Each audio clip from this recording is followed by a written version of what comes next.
Tingnan niyo mga boss, itong tao na 'tong gumagawa, ano, yan yung bagong laruan niya.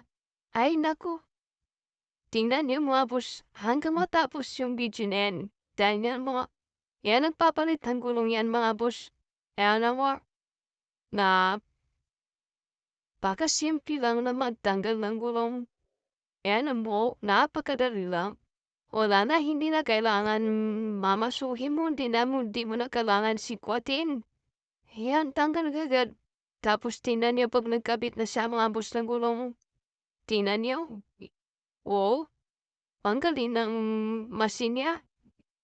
Talagang medyo talagang high-tech na ang kanyang ginagamit na machine. Tingnan mo mga boss, oh. Walang kahirap-hirap mga boss. Tingnan mo, nilagyan lang ng kunting lock. Tapos, wala na. Yan. Tapos, bumaba.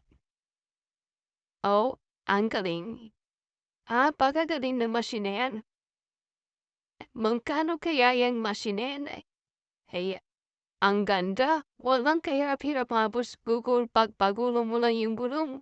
Oh, alam ko mga ganun pa si kuya, oh.